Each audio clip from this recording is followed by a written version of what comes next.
বিচার কালো মাল শুদ্ধিকরণে থাকবে ভালো, শুদ্ধিকরণে আসবে আলো, মেয়ে থাকবে ভালো। যবে তুমি শুদ্ধ হবে বাংলা রক্ষা তবেই পাবে, যবে তুমি শুদ্ধ হবে বাংলা রক্ষা তবেই পাবে। মা বোনেদের রক্ষা করা, পুলিশের বিচার শুদ্ধ করা, মা বোনেদের রক্ষা করা। গঙ্গা জল ও ঝাড়ু হাতে নিয়ে থানা শুদ্ধিকরণে নামল বিজেপি মহিলা মোর্চা।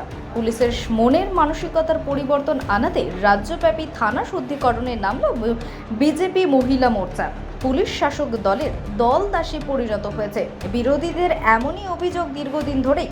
শুধু তাই নয়, রাজ্যে খুন, ধর্ষণ সহ একাধিক ঘটনা নিয়ে পুলিশের যা ভূমিকা তা নিয়ে রীতিমতো প্রশ্নের মুখে পুলিশ প্রশাসন। ইতিমধ্যেই আরজি কর নিয়ে ব্যাক ফোটে পুলিশ মহল। সেই কারণে পুলিশ যাতে সুবুদ্ধি সম্পন্ন উদয় হয়, তাদের মন মানসিকতার পরিবর্তন ঘটে, সেই লক্ষ্যে সোমবার রাজ্যব্যাপী থানা শুদ্ধিকরণের ডাক দেয় বিজেপি মহিলা মোর্চা। এদিন শিলিগুড়ি থানায় এই কর্মসূচি গ্রহণ করা হয়। ঝাড়ু ও গঙ্গাজল নিয়ে থানার গেটে হাজির হন থানার শুদ্ধিকরণ করার সংগঠনের সদস্যরা।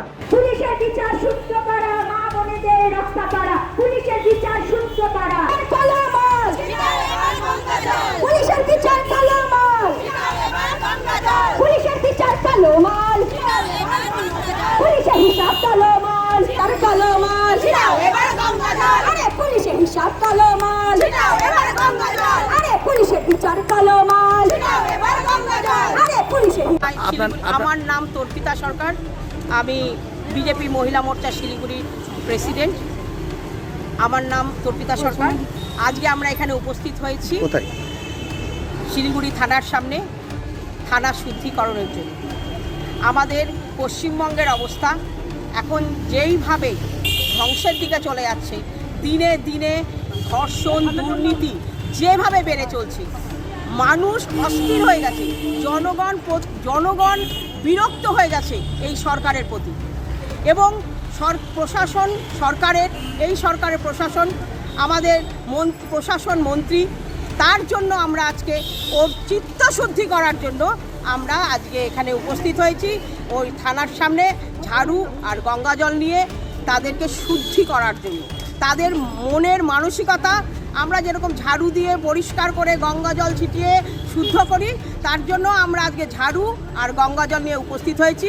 তাদের মানসিকতার পরিবর্তন করতে, মানসিকতা শুদ্ধ করতে প্রশাসনের কাছে আমাদের দাবি, তারা সম্পূর্ণ শুদ্ধভাবে বিচার করুক। এই বিচার চাই আমরা, শুধু আরজি কর না, সারা উত্তরে, আমি উত্তর নিয়েই বলতে চাই, সারা উত্তরের যা ধর্ষণ এবং প্রতিটি মানুষে যেভাবে নিপীড়িত হচ্ছে প্রতিদিন, প্রতিনিয়ত, এত কিছু হওয়ার পরেও প্রশাসনের কোনো রকম হেলদোল নেই, কোনো রকম বিচার নেই। তার দিকে তাকিয়ে আমরা আজকে তাদেরকে এটাই ভেবেছি যে আগে আমরা শুদ্ধি করি ওদেরকে, ওনাদের মনের মানসিকতাকে পরিবর্তন করতে হবে, আগে মানসিকতাকে শুদ্ধ করতে হবে, তারপরে দেশের শান্তি আসবে। তাই আমরা ঝাড়ু গঙ্গাজল নিয়ে উপস্থিত হয়েছি থানার সামনে তাদেরকে শুদ্ধ করব।